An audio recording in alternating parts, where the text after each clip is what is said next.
Miggity, microphone check. Are we live? Yes. Welcome, ladies and gentlemen, to the Hawaii Comedy with James Mane podcast. I'm still I don't know why I haven't memorized the name of my podcast that I created and nobody else did, but I still keep thinking, wait, is it Hawaii Comedy or is it Comedy Hawaii?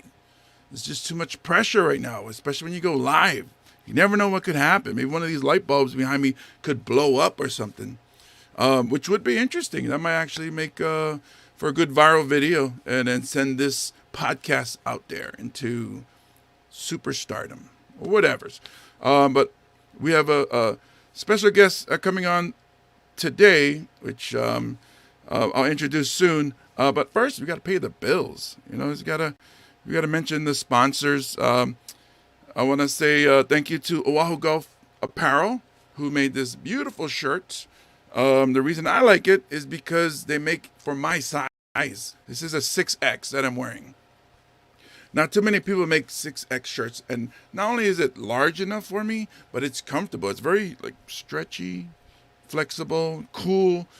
So if I'm out, it's a golf shirt. I don't golf, but if I did, which I was invited recently because I keep wearing these shirts, so maybe I should try it. But I know if I'm out in the sun, this will keep me, from getting sunburned, but also keep me nice and cool, and I can do the full swing or whatever, putts or whatever's.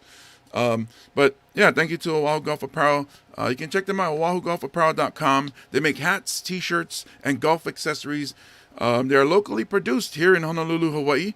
They offer fun, stylish activewear on or off the course. Make Oahu Golf Apparel a part of your game. Right. I also want to give a shout out to Tavana. Tavana, who's a musician here in Hawaii, he does my intro music, which I appreciate. You can check him out at Tavana808.com. He's a multi-instrumentalist from here in Hawaii. He uses electronic drum triggers and lays down a variety of grooves with his feet while simultaneously playing guitar, banjo, lap steel, or ukulele and singing soulful, inspired rock blues. I love his music. He does the intro for us here at the Hawaii Comedy with James Mane podcast. And it's very like every time I listen to it, I feel like I'm a cowboy or something. It's pretty cool. So I would recommend people check it out and give it a listen. So that's Tavana808.com. You can also follow him on social media. Check him out. I think he's doing a concert next weekend I believe it's in Waikiki. That's not too good when it's like you're trying to promote the sponsor's gig and you're like, wait a minute, when is his? But yeah, check him out, Tavana808.com, and you can find out where he is performing. And trust me, it's going to be an awesome show. It's very unique. Most of the local music here is very reggae driven. His is very bluesy, R&B, and very unique to for somebody here on the island.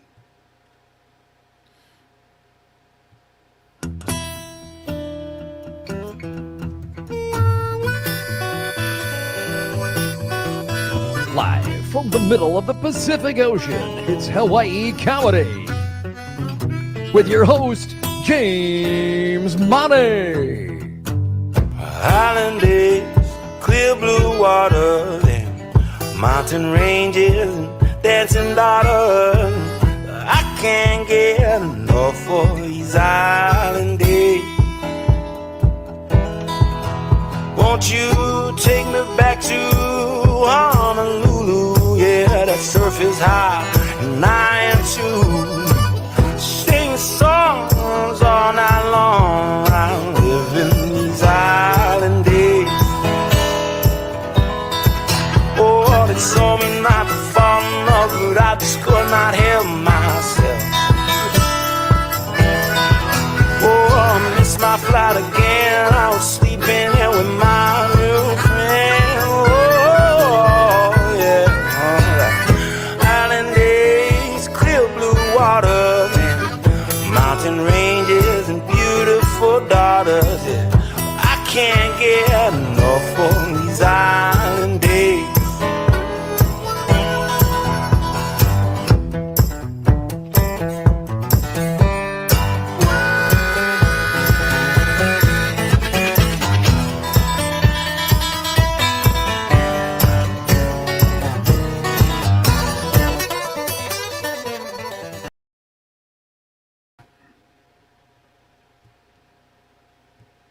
All right, that's Tavana right there. Thank you so much, Tavana.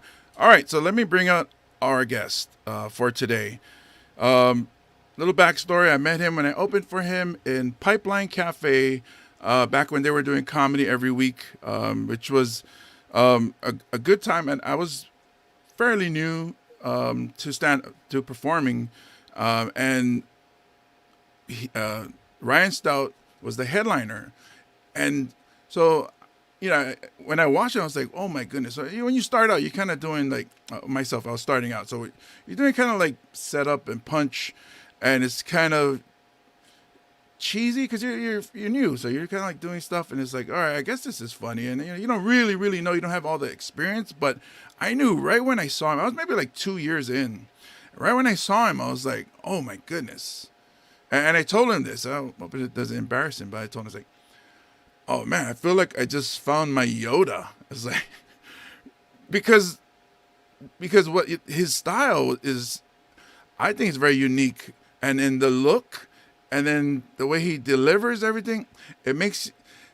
This is when I came up with jokes that I do now that I love, and which is you say something that you get kind of the groans from the people, like, oh, but it's still so clever and so funny that you're kind of like, ooh, but you still laugh.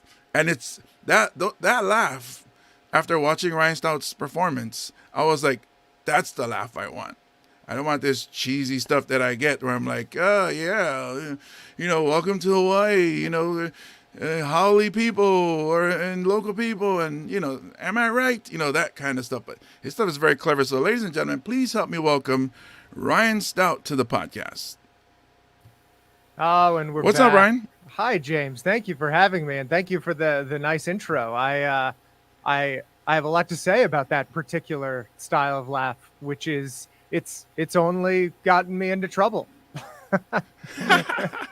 You have to have kind of a deep down psychosis to get up in front of a crowd of people and say, I'm going to take the position that what I'm going to tell you, you're not going to like it, but you are going to agree that it's funny. And you know what? A lot of people ended up, seeing my shows over the years and going, yeah, I didn't like that guy. He was funny, but I didn't like it. Really? I mean, it's a game that not everyone is willing to play.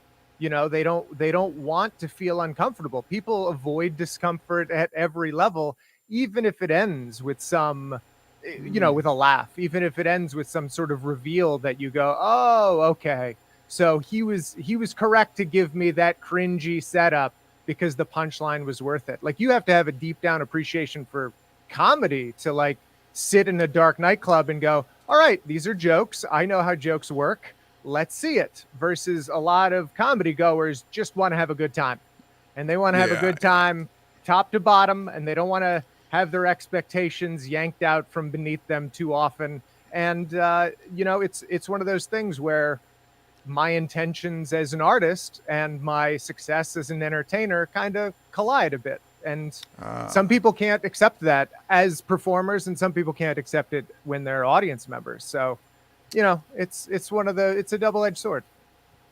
I can see that, especially because so I do comedy mainly here in Hawaii. I do make it up to the States, which is rare, but I'm thinking like you got to go all the way around like to the South, and then I guess the Bible Belt order, and that's Sure. I'm thinking that's probably where you get most of your critics that are like, no, thank you, sir. Yeah, it has kind of evolved over the years. I was always concerned that would be the place where a lot of people would be a little more, I mean, for lack of a better word, conservative. But it turns out a lot of those audiences kind of take a different approach, an approach that we wouldn't expect, which is they sit in the audience and they go, well, I'm not offended by that, so why would I care if anyone else is? Versus where I started, which was San Francisco, where, more liberal-minded people sit in the audience and they think, I'm not offended by that, but I can imagine somebody who might be offended. So on behalf of the person I'm imagining, I'm going to play it safe and withhold my laughter. And you go, well, now I don't know what we're doing here, because if my job is to make you laugh, but you're not going to laugh on behalf of your imaginary friend, look, we're not going to find a lot of middle ground. And your friend that couldn't make it to the show, in fact. Yeah. Who is this person? Point them out to me. But yeah, and you also kind of learn. I think I was actually watching a clip of you on like a local news station recently pitching one of your shows and asking people, come out and support live comedy. And what's funny is a lot of people don't know really what that means. They just think it's, well, I go out and I have a good time. But supporting something means, no, you're putting yourself in a mindset to sit and receive and try to figure out, like, well, what is this performer trying to do? What are they trying to give me? What are they trying to present? It's not just reading a poem line by line going, did I like that line? Okay. Did I like that line? Okay. No, you sit, you receive the whole poem and kind of give the performer the benefit of the doubt and just be supportive. But receiving entertainment and being supportive are two different things. And unfortunately, audiences have not been educated to that idea. Yeah, I can see that. And in fact, I guess I want to mention your albums. One of them is How to Be an Audience, which, when I first saw you, you pretty much was talking to us. And I don't want to say your bit or your joke, but it's basically telling the audience that they got to stop thinking too much. I guess, would you say? I guess. The stupid part, and understand that you're in a comedy show. This is we're not running for office. Also, your other albums, Touche and Man in a Suit. For those that want to check it out, awesome albums. But thank you. Yeah, sir. so that bit where you do, where you tell people it's too much from here. Yeah, I love it. Down in their heart and their feeling place, they have one feeling, but then in their head they kind of go, oh, but that makes logical sense. That's actually really a perfect joke. And it's taken me a lot of years to kind of figure out that collision between what I think and how I feel has kind of fueled a lot of my work artistically, because it's something that I struggle with day to day. You know what I mean? We run into all of these ethical situations all the time where we know how it feels, but then we know what the consequences are, and you have to balance those out as humans. And the example that I love to give is, like, there are things that we know are wrong, like stealing is wrong. It feels great. Stealing, it feels good. It feels good to take stuff every single time you do it. So just naturally that human conflict, I feel, is something that would resonate with everybody. But learning to articulate that over like 20 years of comedy, and not even knowing that was the message I was really getting at, but having a sense of it has been, I think that's kind of the journey of being a comedian. Like you figure out what you're trying to communicate and what resonates with you. And then you look back at all your old work and you go, oh, it was there the whole time. That's funny, because I had a show last night. So the show that you're talking about, it was last night.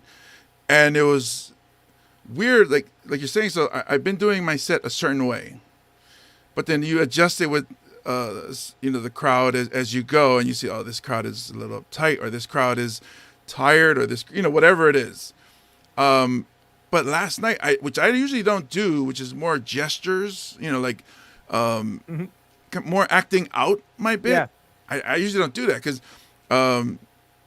like the comics that I really like yourself, is really, like, you do drive the point across with your expression, but the words and the writing is what impresses me. I'm like, so all of a sudden, so I'm talking about being a large person walking into the airplane. Everybody's like, don't sit next to me, but it wasn't. That did get laughs, but the part where I got huge laughs was when I was acting out one of the passengers going like to their friend, like, oh my goodness, look. And I wasn't saying anything. I was like, just acting it out. And it got huge. I'd never done that before. Yeah. But I got huge laughs. And I'm like, why didn't I do this before? So yeah. It's so simple, and it was there, but I just never tried it or right looked into it. there's something that I read about creativity being very linked to your mood. And so I've found over the years that I'll be on stage and I'll be doing a bit and then it'll be going really well, or the audience won't be responding in quite the way I expect, and it will spark some element of creativity.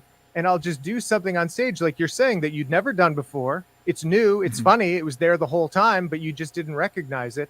And you do it, it's hilarious, and you go, all right, well, that stays as part of the bit now. And I think that is one of the reasons why people don't necessarily know about comedians who are only like 2 years in, 3 years in. It's because we work on these things for 10, 20 years, and the bits keep getting developed and they keep getting longer. And then you're on stage doing your airplane bit. It's 6.5 minutes long, and people think it's just the most natural thing ever. And you're like, no, I had to build that over the course of 2 decades. Yeah. I had to find all of these natural things very organically, and I had to be in front of a supportive audience in a good mood in order to do it. And so it's a slow build, and ultimately, I don't think anybody argues with the results, which is it's worth it. Yeah. And it's funny you said, because last night, I haven't done an hour in years. I've been doing a lot of showcase sets or opening for other comics sets, and whereas everything is, like a machine gun where everything is condensed, so it's like boom, boom, boom, get the last and then doing the hour where I had time to do a bit that, like you said, it's like 6 minutes, but last night probably went to 12 minutes because of the tangents I would go off of, or the tags that I added just off the top of my head, because we've done these bits for so long that we can jump off and come right back to the spot where we left off. Right. And so my friends who are comics who were there last night, Tumua Tuine and Graham Elwood, were saying, I've watched you do that bit, for years, but I've never heard you add this and this and this. And I was like, well, I think because I had the time, doing an hour set, that I felt free to see, where I can take, go in the multiverse or whatever, and where I can take this joke. And like, I had planned to do an hour. I written for an hour, but all these things that I've added into my chunks and bits that I've done for years took up maybe almost 20 minutes. It added. So when I ended, I saw that it's funny because I guess some of the new comics don't get this, where when you look around as you're performing and you figure, I'm going to go a little bit long because I'm the headliner, so there's nobody after me. But then you look around and you see the wait staff, and you see the bill going around. Nobody's really buying drinks anymore. Something that I was taught years ago. It's like, if the bar's not making money, then it's time to, if you fulfilled your contract, you can go long, but don't be a jerk. Just, just end it there. And so I did. I ended it there. I was like, I can see the wait staff standing along the walls. Oh, worst feeling. They were. Yeah, I've certainly had that, where they're standing there going, when is this guy done? Because they see comedy all the time. And, while they are discerning between, the comics they like and the ones they don't, and the ones who have new material and the ones who are doing the same old thing every time, that look of like, hey, we're done with work and we want to go home. That is undeniable. It's like, we're only here because you're still talking. If you could just get out of here, that would be great. And then, so seeing that, I was like, all right, I'm gonna get off. And then I got off, and then I got an encore, so I was like, oh man, I said, I'll do it if they want it. But when I saw this wait staff, so I came back up and I did like a quick bit, and it's like, all right, thank you, that's enough, and let's get out of here, because also it's Wednesday night, people got to work the next morning, so some of the wait staff have jobs somewhere else in the daytime, so it's like, I think it's time to wrap this up, and it's just, and but way, it's so funny looking at him. Polite and good of you to give that recognition. I mean, sometimes comics have a very difficult time doing that. They have, their ego kind of sweeps them up sometimes, and they go, "No, this is the night. I'm doing 3 hours. It's happening."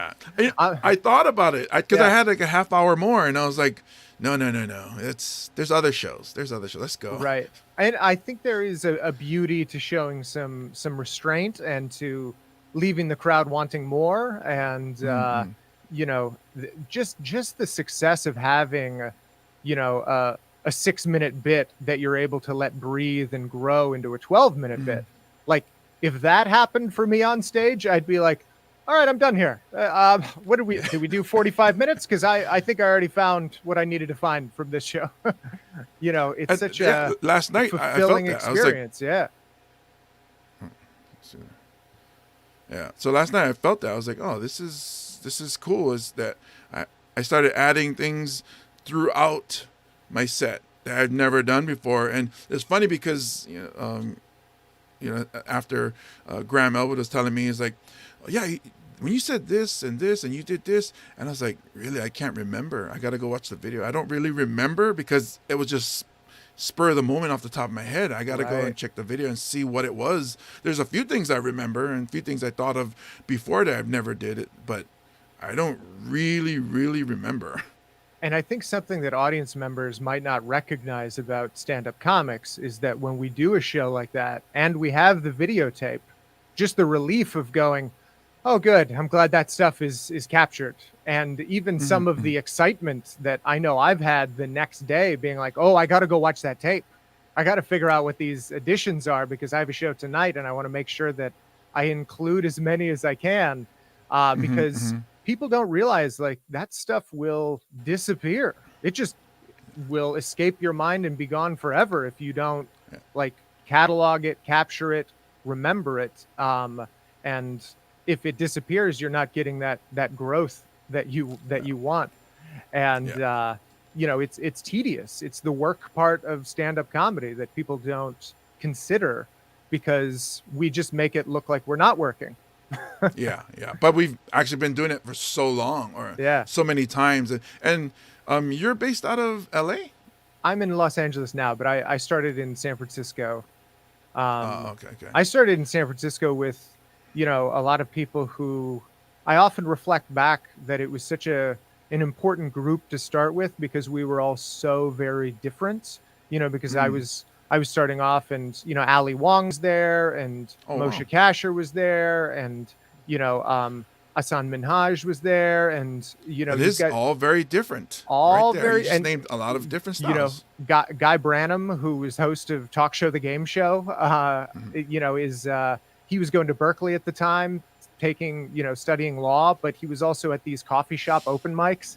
And, you watch Guy Branum talk about like pop culture, and then you watch Hassan give some like take on government and politics, and then you watch Moshe Kasher kind of riffing, and then you sit there and you go, well, what do I do? And if I were to talk about pop culture, how would I do it? And if I were to talk about politics, how would I do it? And if I were to riff, what would my style be more like? And so it's kind of like just stretching your brain in these different ways to be like, look at all the potential that could be inside of me. And, I actually, I think quite deeply about how different people in different communities are genuinely affected by their community. And, that it's just another aspect of growth. I think somebody said the greatest violins that were ever created were made by 3 guys in Italy who all lived within like 15 miles of each other at the same point in history.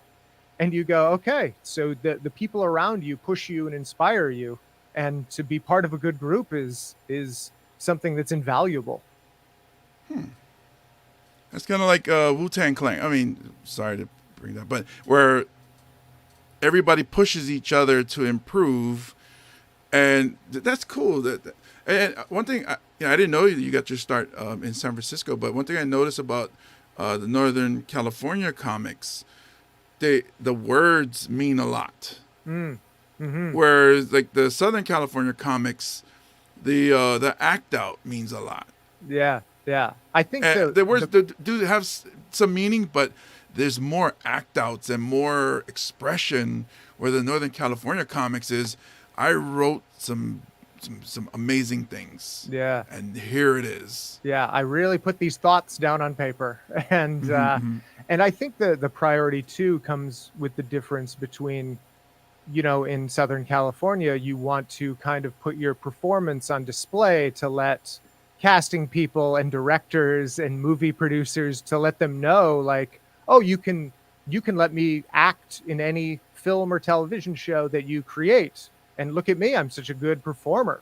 And whereas in like Northern California, the attitude is more based in, a history of like, beat poetry with, Jack Kerouac and Allen Ginsberg and people at City Lights Books in San Francisco, in the 1960s, where they're exploring, what do these words mean? How do we create something that is, not only, to be appreciated artistically, but to be kind of digested. It's not just ego, look at me, but once something like that kind of infects a community, if you will, I think it lasts for a while. And somebody who performs, in Hawaii a lot is Kevin Shea, who's another guy that I started with. Yep. And cool. yeah, Kevin, oddly enough, he's a Boston guy, right? no, Kevin grew up in Bethlehem, Pennsylvania, and then ended up in the Bay Area, I think, after college. But what was amazing about Kevin, and what gave him just such a huge leg up on all of us, is just this very deep charisma that Kevin Shea had. Like, he can sit on stage and just ask questions about things he doesn't understand, and the audience like connects with him. Like, well, yeah, we don't exactly understand it either, but your confusion about this, Kevin, might be a little deeper than ours. But he's so likable, just talking about anything, that all of these comics who were we were so obsessed with writing the words down and like coming up with this clever stuff, and then we're watching Kevin and we're like, I need to be a little more charismatic on stage. I need to give a little more personality and let the audience in a little bit more. And it's interesting because I remember being actually very jealous of Kevin, because I just I didn't exude that much charisma on stage in the beginning. And the thing I like about Kevin is, which is weird, is that he can be there up on stage, and I kind of tried this a couple of weeks. I don't know if you do this when you prepare for a show. For me, this headlining bit, that was a show for me. So like I kind of like tank sometimes. If I do a pop up at like a showcase or even an open mic or something, I kind of want to like dig a hole and then try to work my way out of it. So I did a thing where I tried to not talk as long as I could. So I was up on stage, I was introduced, I got up, and I didn't say anything as long as I could. It probably realistically was a minute, but felt like 2 minutes. Yeah. And the only people who were laughing were the comics. The other people were looking like, and they're kind of laughing, but they're not sure what's happening.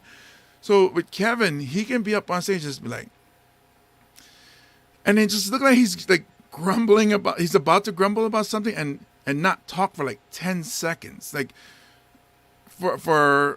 I know with stand-up comedy, there's a lot of thinking going on, but for him to just like pause every now and then, and it's like, man, it's like he's not even using momentum. He's just, I'll talk about this, using a bidet, and then I'll talk about these things, but slowly going. It's like, man, it's like, to me, I'm like, man, the balls on this guy. It's like, right. Like, It takes a lot of it takes a lot to make that work, to make that pacing work. And there are a few comics who have done it. I mean, Nate Bargatze is a good example of a comic who's doing really well, and he has a much slower pacing than a lot of us.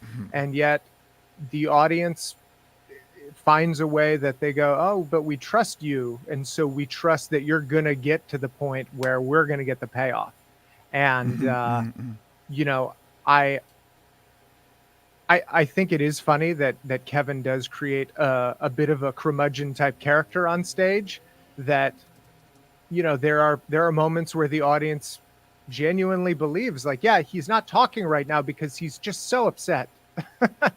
He just Yeah. can't find the words to convey this anymore, and then he moves on. But yeah, it's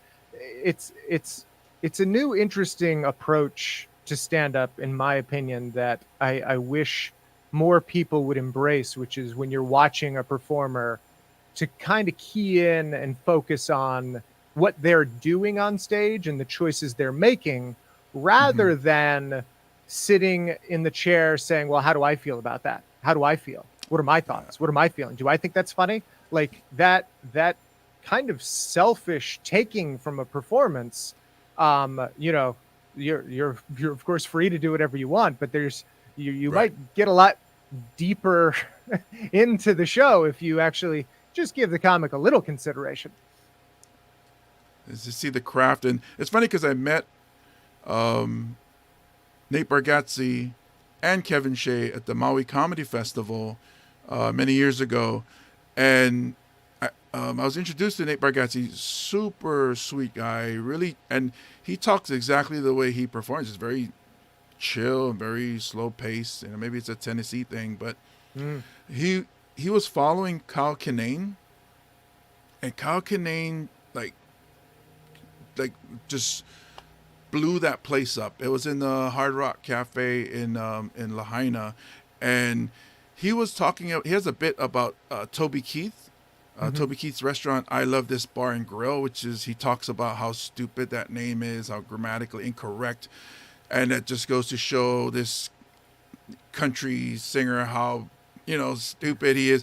And Toby Keith was in there, and he didn't know until somebody, and like there was one group that was just laughing way too hard, and then they said Toby Keith's right here, and then he just like, and the crowd just lost it, like, Yeah. and Kyle's cadence is very fast paced. He's just going and going, and I was like, oh my goodness. And then I was sitting next to Nate, and I was like, you're going up after this, right? And he was Yeah. like, yeah. And I was like, so I was still fairly new, maybe like about 5 years in or something. And I was like, so what, I was taught you take somebody's, the person that went in front of you, you take a little bit of their set, and then you open with that, and in Mm. yours, and then you go into your set. Like I said, I was still fairly new, and then Nate was like, I think I'll be all right, and then he just went up,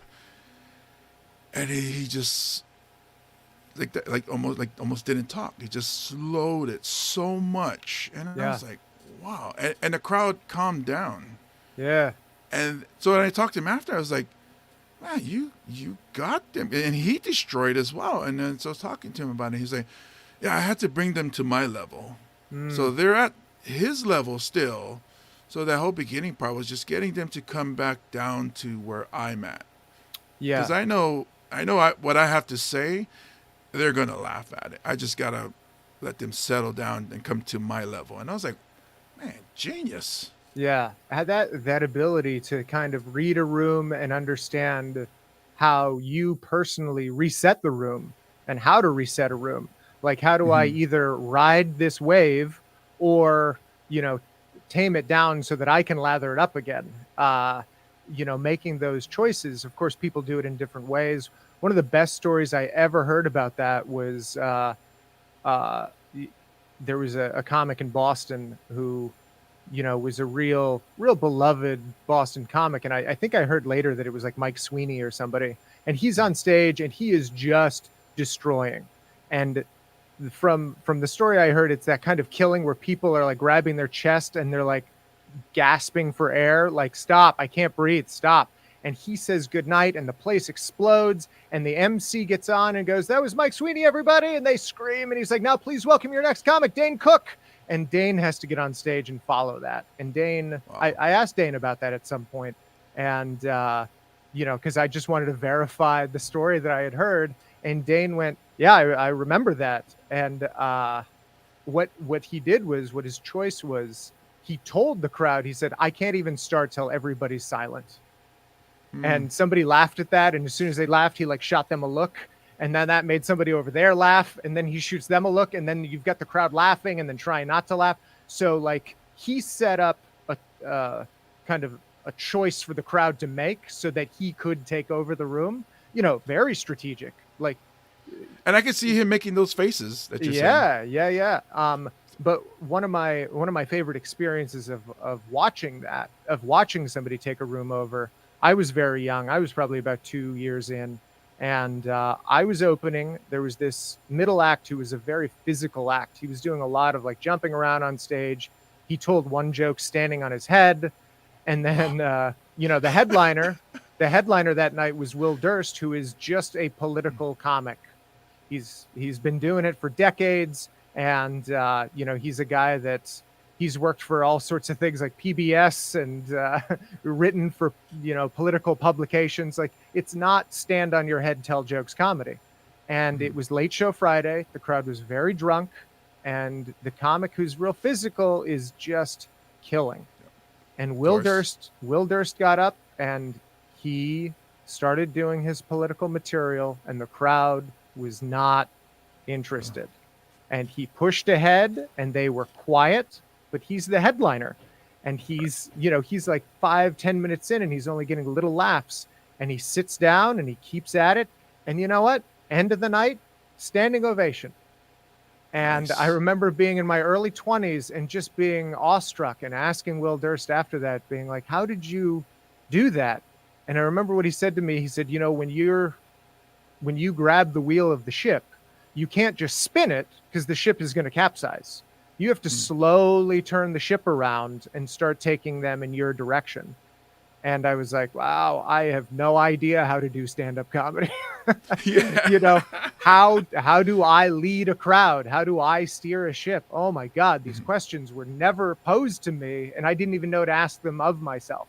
So, I think with time and experience, you just end up getting on stage after a lot of different acts. You end up following the Kyle Kinanes, you end up following the Nick Swartzens, you end up following the Chris Rocks, and you end up going, all right, how do I do this now? And you fail a bunch, but eventually you figure out what works, and you figure out how to endear yourself to an audience after they've just had the show of a lifetime. But those lessons come hard. Yeah, that's the thing I appreciate about opening for national touring comics. Where seeing, because my roots are here in Hawaii, but then learning from everybody that's come through. So like when I was telling you earlier, it was at Pipeline, in fact. We were doing like a showcase, and I was supposed to go like third or fourth or something. And then the host, Sean Felipe, comes up to me and he's like, that fan's in town and he wants to get up and do a set. So he's going to go next, and then you. So I was like, wow, that's the guy that won. I think he's like a couple years after he won, was that Last Comic Standing. Mm-hmm. So I was like, oh wow, okay. So, and he's killing. Hawaii has a lot of Asian Americans, so a lot of that works here. And then Sean goes, so you take something from the previous comic, and you use a little bit of their stuff. Not their exact joke, but you talk about that, and then you tie into yours, and then you continue.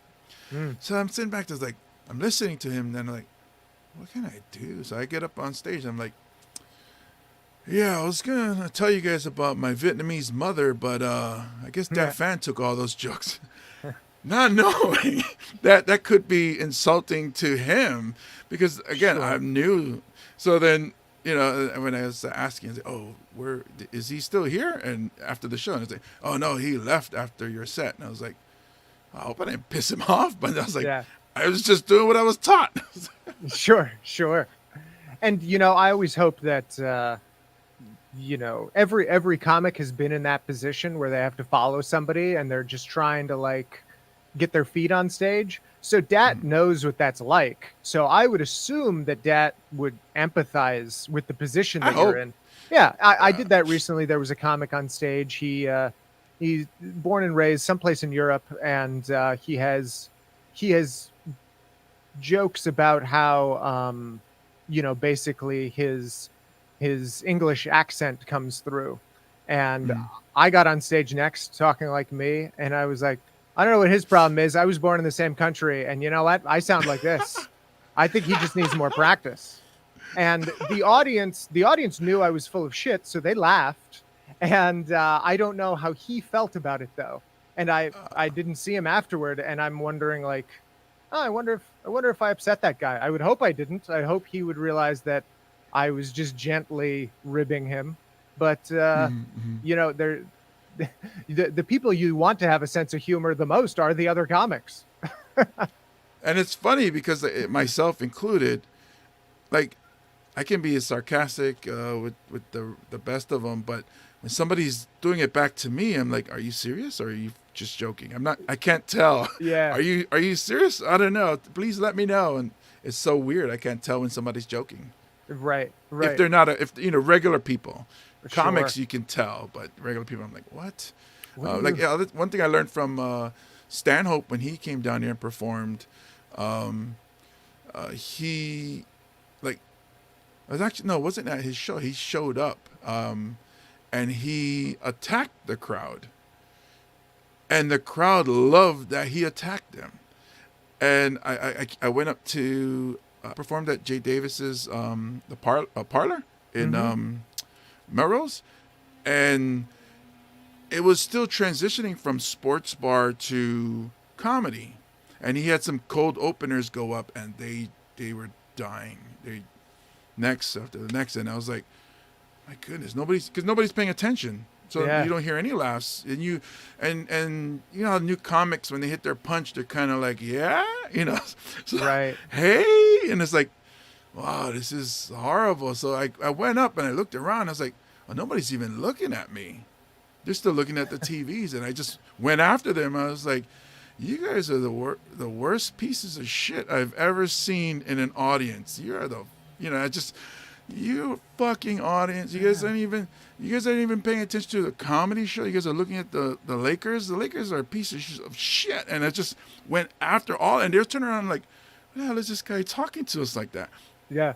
But then their attention turned, and that's when I figured out it wasn't so much what I was saying that was funny. It was that I got their attention, and then I went into my set, and then Theo Vaughn followed me, and then he was like, oh, after he was like, you know how you talk, hey man, you know, it was like, way to turn the crowd, because we were worried that, you know, it was going to be a dead crowd, but Yeah. you know, I was like, oh, this, you know, I appreciate it. I took a picture, and I felt, you know, like the shit that night. Yeah. Shang was there too, and it was like, oh, good job, man. I was like, oh, all right, I am a comedian. I was walking Oh, yeah. around LA.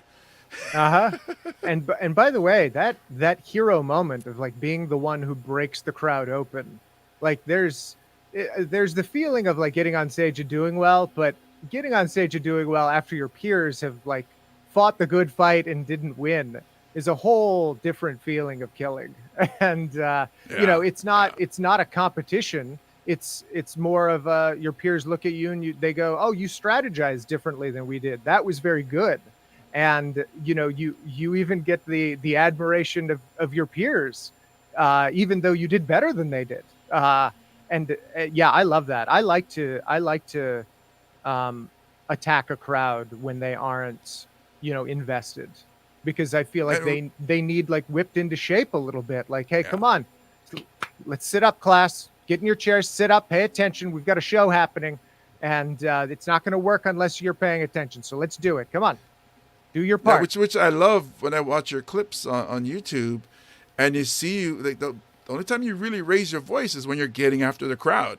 Yeah. And then you start you know, lunging towards them as you're scolding them, and I'm like, that's what's up. You know, I love it, and it's something that I picked up from watching Stanhope, and then I see you, I'm like, oh, there it is. You know, it's along those lines, and I think because of your writing style, I know Chappelle is like this as well, because he gets people kicked out for not paying attention in his shows, where the words, like I was saying, the words matter. And it's funny because Chappelle loves San Francisco as well. So like with your set, if you turn, and I when people ask, I hang out with people that don't really watch too much comedy, which is cool for me because I don't have to be on all the time. And I mentioned, I'm gonna have Ryan Stout, he's one of my favorite comics, and I go, oh, have I seen him before? And I always tell them this joke, which is simple but beautiful, cringy but funny, where I'm like, oh. And I'm sorry to be reciting your joke. No, I'm excited to hear what it is. Yeah. And there's a lot more, but this is one of the simple ones I can just do really quick. And say, oh yeah, so he goes, I was on the plane and a one-armed man walked in the plane, and I was like, sit next to me. and he did. Wrong side. And people just crack and they go, and he fought for that armrest. It's like, yeah. And by the way, that was the bit I was thinking about earlier when I was talking about, you have a joke and you do it on stage and you have a fun time, and then something gets added to it. The whole joke at one point was just, I was watching a guy get on my plane and he had one arm, and all I could think was, please let him sit next to me. And that was the whole joke. Set up, punchline, it was done. And then the more fun I had with it on stage, you can listen to it on one of my first album, and it's like 4.5 minutes. It just grew and grew into a whole thing, and it took a few years to do, but you start hitting the punchline on stage and just feeling it out, and I mean that's probably my best example of a joke that started off so simple and then just got out of control. And now if I'm on stage, I'm like, do I really want to get into this 4-minute piece, or do I just want to tell the setup punchline and then move on? And then you start making those choices on stage, and you have audience members going, you didn't do the whole one arm bit. You only did the first part. And I was like, yeah, I didn't feel like getting into it. And it's funny because, so did that actually happen? Like, you were on a plane and a one-armed guy got, and then that thought hit you in the head, and it was like, please sit next to me. I was oddly enough sitting at the airport in Cleveland, waiting to get on the plane, and there was a guy who approached the gate who did have one arm, and it was just coincidence that my parents had been in Cleveland the same time I was, and they were flying out around the same time, but their flight was like 30 minutes later. So they were sitting with me at the gate, and I saw that guy, and I actually said to them, oh, I hope that guy sits next to me. And I remember my mom just going like this and like smiling and being embarrassed and being like, oh my God. And she talks about it to this day too. She was like, I was there when he wrote that. He said that. That came out of his mouth. And, I just attribute that to being around. I had a college professor. She was an acting professor, and she said, one of the secrets of comedy is that you're truly only funny around the ones you love. And I can't insist that that's true, but I think there is a truth to it, because, when you're around your friends, you genuinely feel like a freedom. When you're around your family, you feel a freedom, and that freedom allows you to explore things you wouldn't say around strangers necessarily. And so your creativity is kind of let loose in some ways. And then as a comic, you say, all right, well, that made my friends and family laugh. Will it make strangers laugh? Let's go try it on stage and find out. And that level of curiosity kind of kicks in. And sometimes the answer is no. Sometimes the answer is no, your friends and family like that because they know you. Strangers who don't know you think you're a dick. But you don't know until you tell the joke. And that's funny because one of my biggest, my daughter is home from college, and she's not here now, but last month, and it was like I was performing for her while she was here, and she was just cracking up. But that person that I am while I'm making her laugh would never make it on stage because there's some words that I guess maybe a famous person would get canceled for using. But it's just something weird, like, or even when we watched a movie and we're watching like The Blind Side, and just the commentary because we've seen it a couple of times, but TNT shows it all the time. So we're watching it, and then where there's the scene where he Big Mike stops the airbag from hitting the little boy in the car. Like I guess he stops it, and I'm like, there is no way that you're driving and you're so capable of stopping an airbag. Like, why weren't you paying attention and just talking about how stupid he is for the way he was driving and hitting it? And my daughter is just cracking up, and I'm just going on and on. It's kind of like was it Mystery Science Theater or something? Yeah. And she's just loving it. But I was like, she's like, oh, she used that on stage. Like, I could never use that on stage. First of all, I'd have to show the movie, right? So people don't understand what I'm talking about. Yeah. But, well, and just put them in the context of the clip properly. Right. Yeah, it's hard to like relay a movie scene and talk about it. Yeah. But that takes up the time. So that takes up too much time. It introduces too much confusion. It's just it's messy. And what's funny is like there are new comedians out there who don't quite understand that yet, and they will get up and do a 7-minute thing talking about a video game they played once, and you're like, I don't know that game, and I'm out. Yeah. Taking too long to set it up. See you later. Yeah. So this Johnny Sparkles, who is also a comedian here, loves the bit that I love as well. Whereas they definitely thaw out faster. Or so. That was one of your tags on that one. Oh, about like little people freezing to death. Yeah, wondering about how long that takes. Funny enough, like that joke, I do that joke to get the crowd to laugh, and then I berate them for laughing at little people. Like there's a twist to it, and I'm like, are you kidding me? You're gonna sit here and laugh at little people? Like, I yell at them for that, but there are people who criticize the joke by leaving that part out, so it just sounds like I'm making fun of little people. And I'm like, what do you think is more effective? Like getting on stage and doing a TED talk about how you shouldn't make fun of little people, or actually getting the crowd to laugh at a joke and then saying, what is wrong with you? Like making them, realize like I'm not letting you off the hook. I'm putting you on the hook for this. Calling them out. I love it. What's funny too is on my album Touche, where I do that joke, I'm in Minneapolis, where it didn't dawn on me, people freeze to death here. And so they were a little more tense about that joke than the good people of Hawaii might be. I remember doing that joke in South Africa, and it's like uproarious laughter. But then you go to Minneapolis, where there's a story in the newspaper of somebody who froze to death last night because they were drunk and couldn't get inside their house, and you go, oh, this is real for all of you. This is exceptionally real. So they actually know the answer. Yeah. They're like, oh, I have a kid almost froze to death. So let me tell you what that took. Yeah. And since I grew up in El Paso, Texas, I grew up in the desert. Like the concept of someone freezing to death is so outside the norm from my experience that it seems absurd. You know what I mean? Because in my experience, that is so far outside the realm of possibility. But for people in the northern United States and Canada, they're like, what is wrong with you?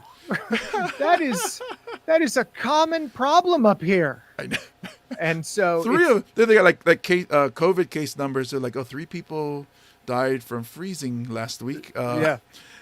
And the comedian over here is talking about freezing people. Yeah.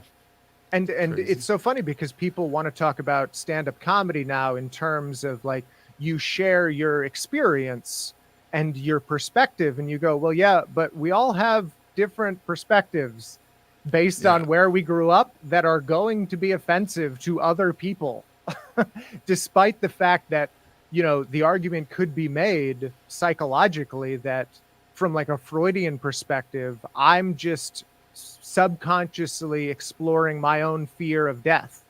You know what I mean? That's one element of the way that Freud might psychoanalyze how I approach that joke. Meanwhile, for them, it's I'm making fun of their people dying. And you go, all right, well, I don't know how to parse this and argue with you guys. And you brought up the idea of like saying words that you can get quote unquote canceled for.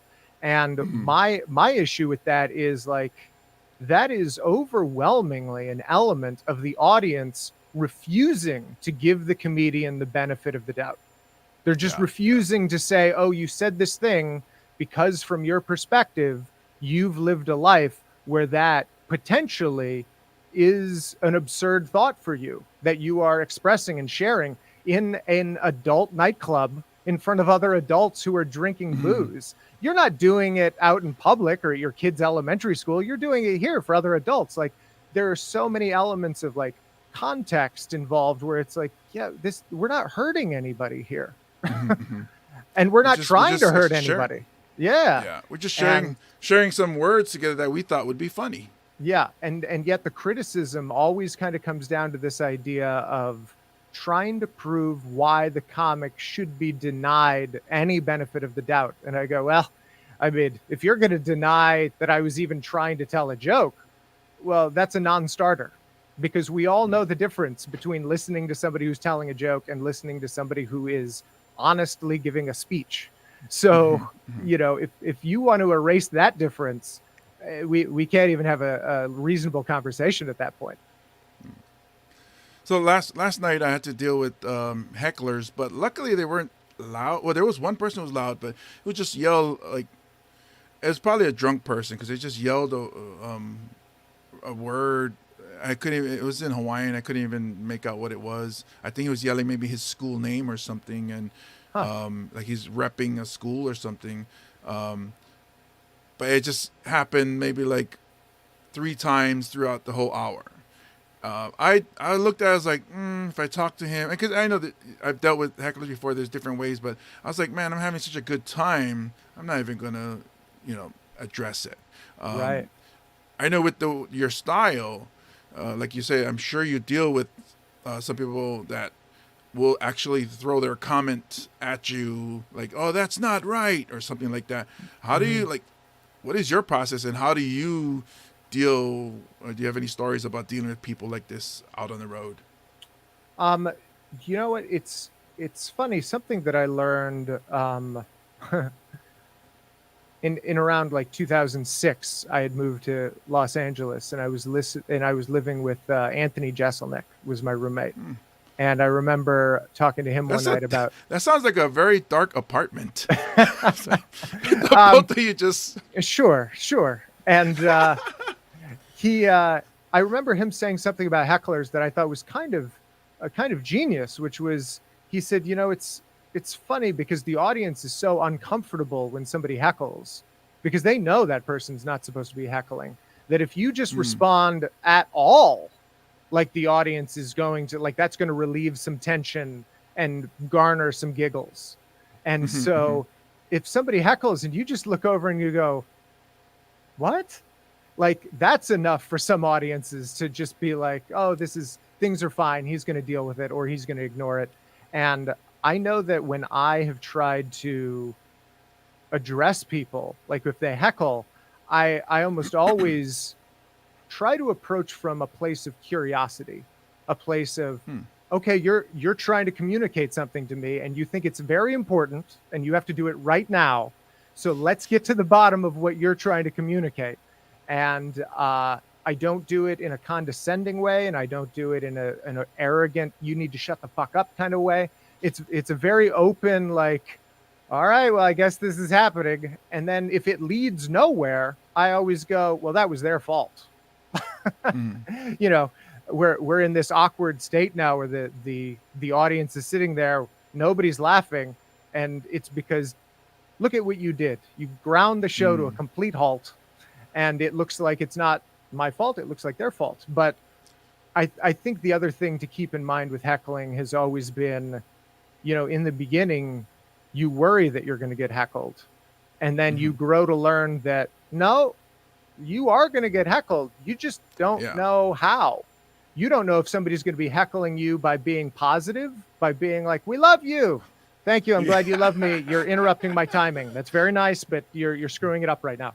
Or if you just have somebody who's drunk and trying to rep their high school, or if you have somebody who's genuinely upset, or, you don't know what's going on in the minds of these drunk people. some of whom have personality disorders, some of whom are on medication, some of whom, like, you don't even know what their deal is. So you have to take every heckle from a very baseline, take a breath. All right, let's see what this is about. But the strategy you talked about of like, oh, I'm going to ignore that and see if it goes away. That's a Seinfeld approach. That's my approach too. I always hope, like, if I can avoid getting into it, I do, but then it happens again and I avoid it again. And the third time I'm like, all right, we better deal with this person because they want to be the leader and I'm the leader. So they're going to try to take my authority away. We're not going to let that happen.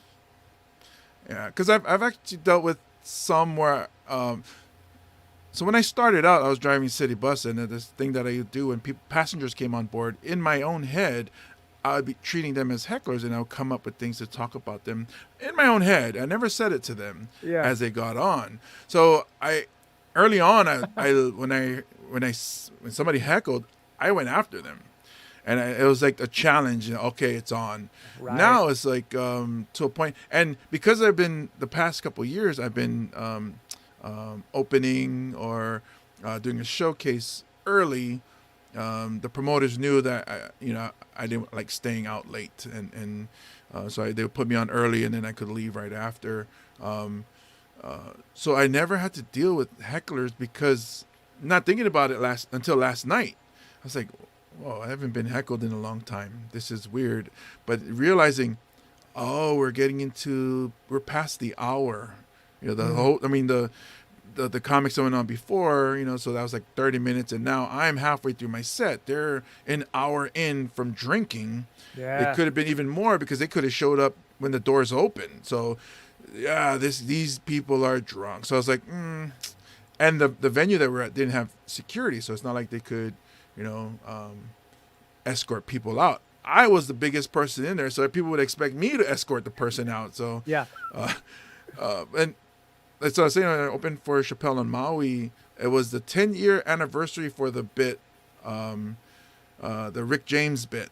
And I told Dave backstage, and then before the show started, and he was like, "Oh, cool! I didn't realize that." And he got out and mentioned it, and that, like you said, some people are positive. Some people yelled out, "Rick James, bitch," because that's the catchphrase. Yeah. And he was like, and he got upset. He's like, "All right, you know what? I have an act." Yeah. I have this material that if you guys would just listen and enjoy them as I present them to you, then, without yelling things at me and then somebody else, and then next thing you know, they got escorted out. Another person got escorted out. It's like, wow. Yeah. I shouldn't have brought it up until after the show. And Dave is interesting that way because when you watch Dave work, Dave truly does want to go on stage. He wants to present ideas and he wants to hear how the crowd responds.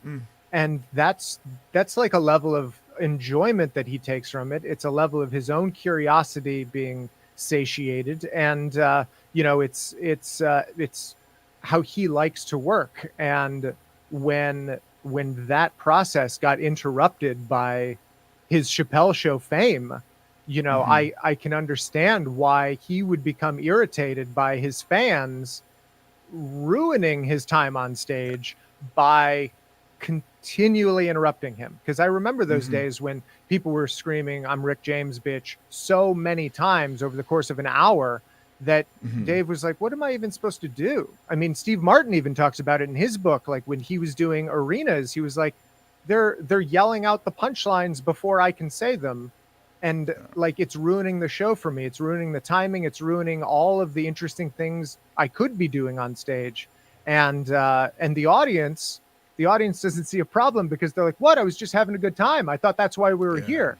No, you're here to have a good time, which is a very surface level feeling. Dave is here to work and explore things and show you what he's come up with so that you can have some sort of vote in how the act progresses. Like, the approach is literally the difference between the audience is looking one way while the comic is looking a whole different direction. Like the perspectives conflict sometimes.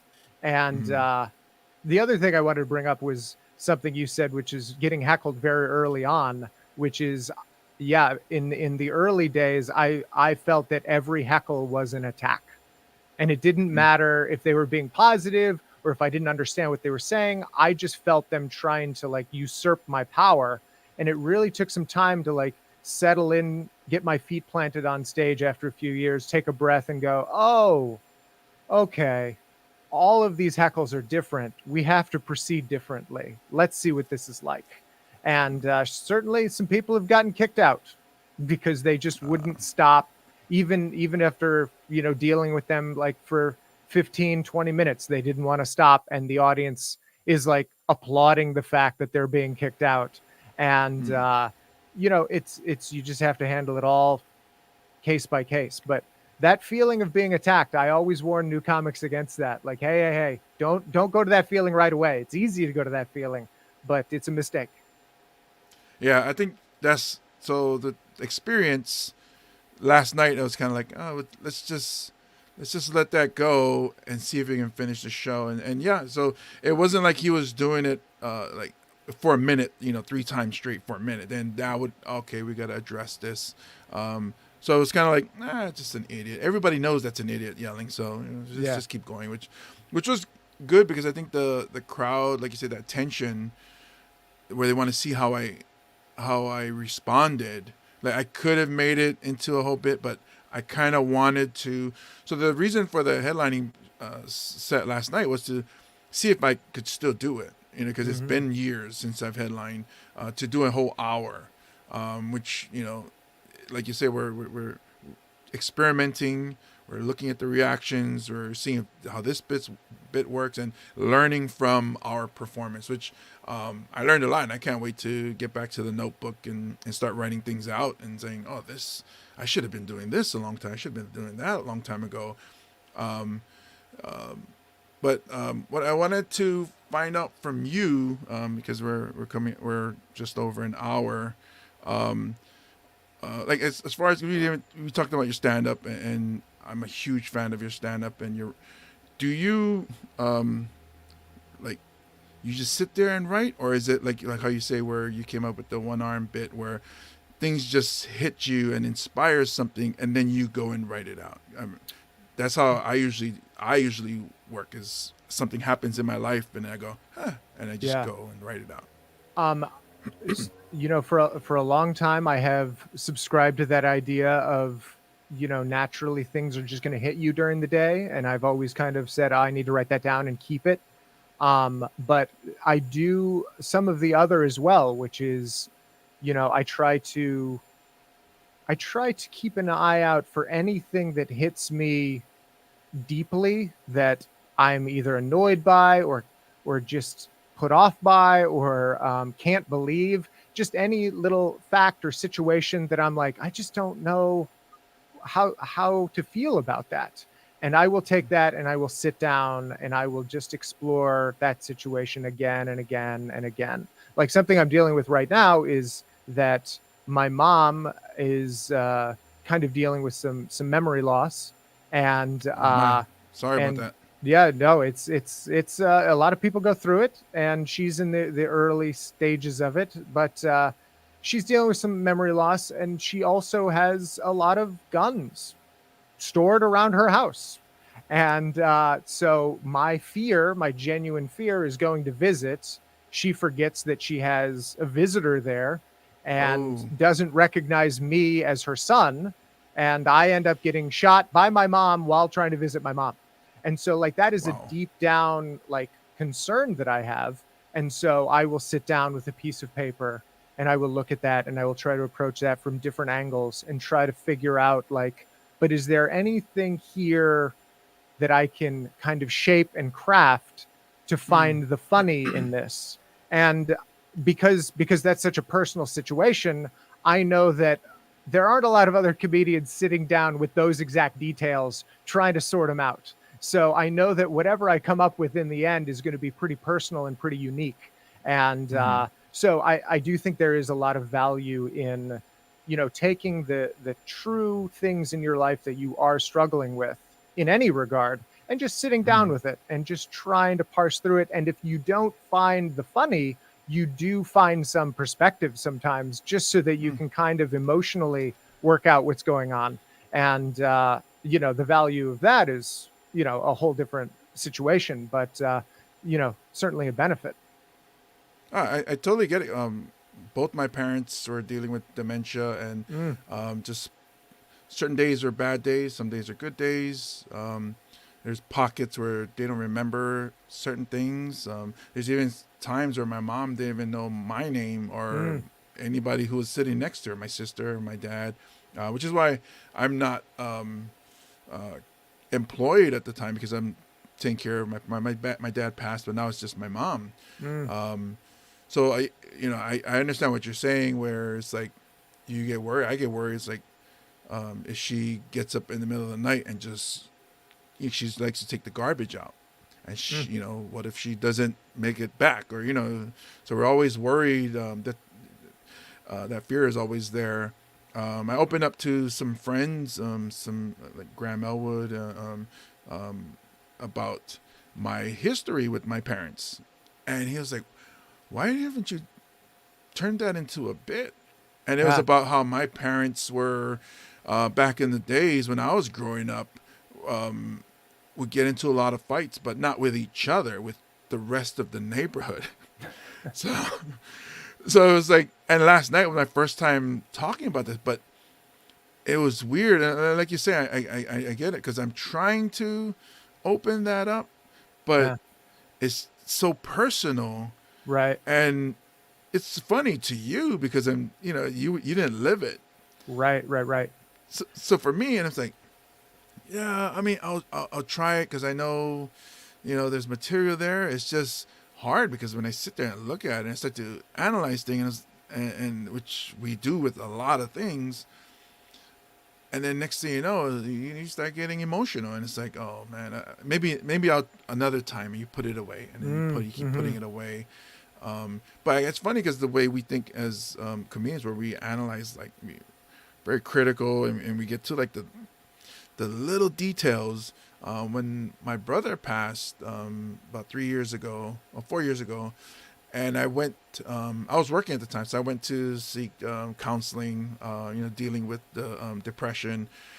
And the counselor was just like, she's asking me questions and she's writing things down, and she's like, "When did your brother pass?" And I was like, "Oh, it's been about 2 weeks now." And then she's like, "Well, going off of what you're telling me, it seems like you've actually processed everything, and you seem like, which is really rare, that you process it that fast. Mm-hmm. You understand what happened. You've gone through what happened, and now you're looking, trying to move on, but holding on to the love." And I was like, man, I started to think, is that something that we do as comedians, the way our mind thinks, where we look at stuff and we look at the darkest part of something and then the lightest part of something. Mm. And so in my head, I went through, the grief, and it sucks that maybe I should have done this. I could have been there for him, but then understanding that, that's how life works. You know, Mm-hmm. people don't live forever. Yeah. Yeah. It's funny because the cliche about stand-up comics is that, like, people want to associate us as being sad clowns, that we get on stage and everything's bright and happy, and then off stage we're Hmm. depressed. And it's like, no, no, no. We do understand the highest highs and we do Hmm. understand the lowest lows, but we also understand everything in between, versus Hmm. the average person. Like, they get up, they go to work, they try to pay their bills, they might go to the bar afterward. But a lot of people spend their lives just trying to kind of like hit the middle and not feel bad, but never really seeing the highest highs, avoiding the lowest lows. But they don't normally get the full range, whereas we get the Hmm. full range a lot and we get very practiced at it. And so I do think it does help us process information. And even what you're saying about, like, trying to explore things from your life that hit you emotionally. I know that as a stand-up comic, I would have the words on the page, so I would be able to see the words, "My mom is waking up at night and taking out the trash." And I'd be like, "All right, that is an objective thing that is happening. That is, I don't have feelings about that, but how could I feel about that? What else could happen about that?" And immediately I would be zoomed out. and that zooming out would help me break down the bit and explore the details of the bit. What are the nouns, what are the verbs, what are the details, and that allows me to approach from different angles. And I think that's what ultimately, because we're not just thinking about it from our perspective, we're thinking about it from the perspective of the audience who would be listening to this. And so we're always evaluating, and and oddly enough, I think that makes it hard for us sometimes to feel in the moment, because we can get caught up in looking at things from all sorts of different angles, as opposed to just taking a breath and going, how do I feel about this right now? And it has its benefits and it has its problems, but Yeah. you know uh yeah, and There's times where I'm just like, fuck it. It's like, Sure. I've analyzed it, and I'm just like, you know what? Fuck it. Right. It's gonna happen, right. or it's not gonna happen. Yeah. And I think that's the other thing that people need to maybe realize too about comics, is that we will sit down and analyze the stuff and not be able to produce funny from it, but we still got all that benefit from analyzing it. Yeah. And then, so going off what you're saying, and you're actually a pen and paper comic. Yeah, and oddly enough, I was doing a lot more. I felt like I was a lot better with that before like smartphones became ubiquitous. I used to go find a quiet space to sit and stare at the page for, an hour if I needed to. Uh, Wow. and, with smartphones, you just end up writing so many ideas in your notes, or putting out tweets, or getting distracted by the internet, and trying to get away from that has been a struggle that I've had. But I do know that the real work of sitting down with the page and writing things on the page, I do know that is where I've found a lot of success, and I try to go back to it as often as I can. Yeah, I do like the pen and paper as well. It's just sometimes when you're at the venue, and luckily you have that phone, and you pull out, the Google Drive, and you just got your notes in there already. And so I can do both, but I prefer pen and paper. I actually do, to get my mind into it, I actually do a crossword puzzle. It gets my mind thinking outside the box, and then I start putting down my ideas and my thoughts. And I wanted to bring up, I guess, so you were on Chelsea lately. Not trying to keep this all stand-up comedy. How do you think, as far as stand-up comedians on stage, we're usually solo, but now you're part of a crew. How did that? Because like Joe Coy and all the other comics, as well as Chelsea, that you got to work with there. I mean, that must have been. I'm thinking to have all those funny people in one area, and then we discuss something. That must have been like. It had to have been a lot of fun, was it? It was and it wasn't, because there was a challenge there, which is usually to film an episode, we would get the topics, the 6 topics that we were going to talk about. We would usually get those around noon, but then we had to be at the studio at 1:30. And with LA traffic, that doesn't give you a lot of time to like read up on the 6 topics, read the news article. Justin Bieber just peed in a bucket. What are you going to say about Justin Bieber peeing in a bucket? You don't have time to like process that. Kim Kardashian just did this thing. What are you going to say about that? And you go, you've got all of this information, and you also know that whatever you come up with, it has to be something different than what the other comics could come up with. So I was immediately hit with like a very intense feeling of like competition. And then when you're there on the stage and Chelsea Handler throws out the topic, you want to get in there as quickly as possible, because you don't want them to talk about it and them talk too much, and then she feels like moving on and she moves on, and you didn't even get to say anything.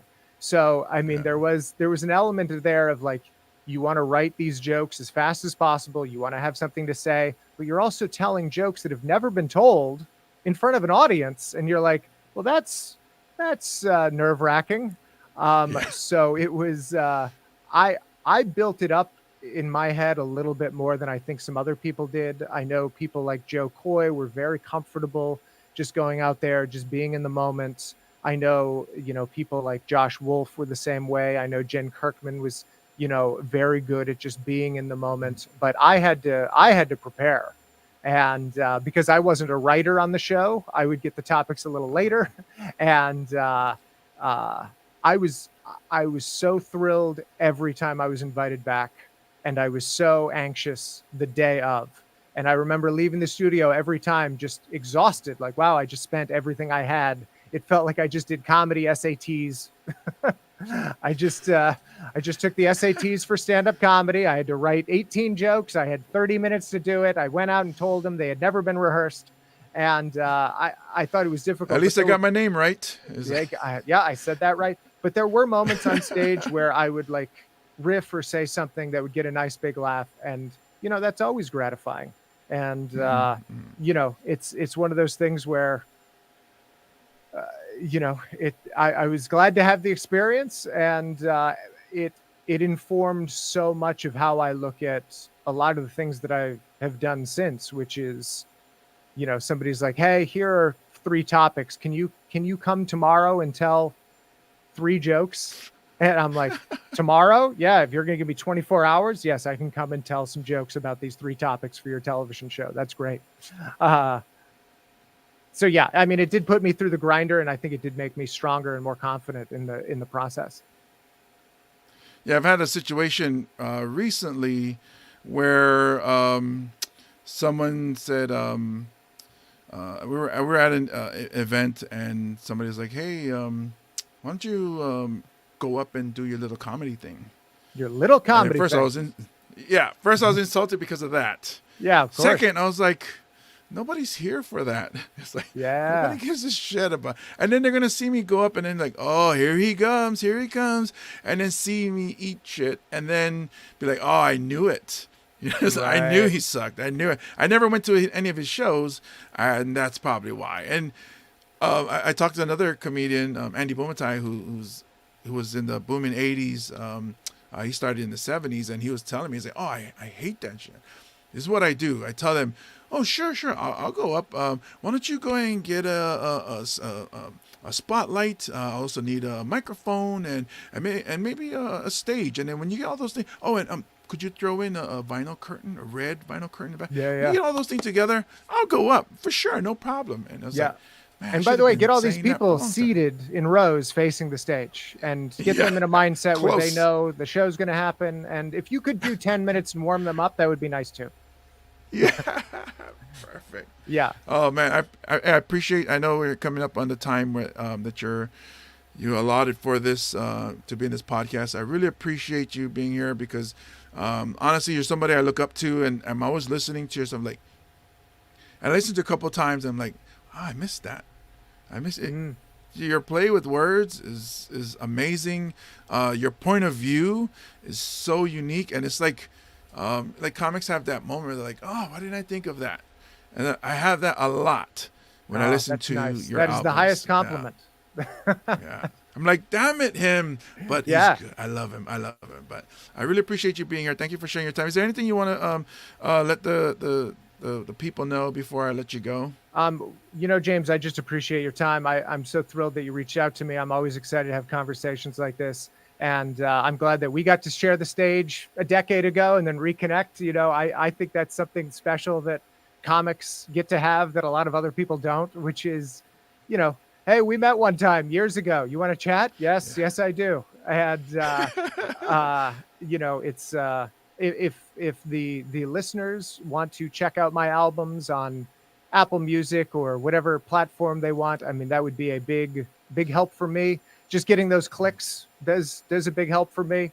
And, you know, I'm very proud of those albums that you mentioned. And I put a lot of effort into making sure the sound quality was precise and make sure that the bits were worked out. So I made the albums for all of them. So if they listen, that's great for me. Yeah. So you guys heard it here. Ryan Stout, thank you so much for being in the Hawaii Comedy with James Money podcast. Thank you so much. I hope to be able to work with you again after this whole pandemic thing kind of chills out. Maybe one of the promoters here can get you down here to Hawaii. Yeah, I'd love to. Or maybe when I come up and then we'll work something out. Yeah, man. Thank you so much. Thank you so much for sharing your stuff. You got married, was it 2 years ago? Yeah, nine. Congratulations. Thank you. I got married in Congratulations. Hawaii. I went to the Four Seasons in Ko'olina. Oh, We were oh just going down wow. there to have a vacation, but everybody kept asking like, "Are you going to get married while you're there? Are you going to get married? Are you going to get married?" And we were like, "No, we're not getting married." But after like the 15th person asked, I actually just went, "Yeah, maybe. Yeah, maybe we are." And That's your limit. 15. we called the Four Seasons. We were like, "What's your deal with weddings?" And they sent us one email that gave us all the details, and we were like, "Yeah, let's do that. Let's do that." So we eloped down there, and we did a combined wedding honeymoon, and it was the best decision we made.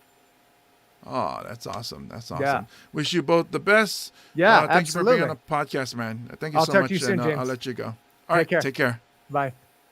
Bye. Ladies and gentlemen, that's Ryan Stout. I'm a huge fan of his. Check him out, ryanstout.com. Thank you guys for listening. Those of you who are watching live, those of you who are listening on Google, Apple Podcasts. Go ahead and check out his album on on Apple, is it iTunes? I'm an Android guy, so Apple, iTunes. I promise you, if you're a fan of comedy, if you're a fan of creative writing, and if you're a fan of like what do you call that? Like M. Night Shyamalan does those little loops where his jokes will surprise you, and then you will laugh. I promise you. Thank you guys for listening to the podcast. Thank you to OahuGolfApparel.com, Tavana808.com. Let's see here. Yep, looks like I have food downstairs. So, sorry, ladies and gentlemen, I am out of here.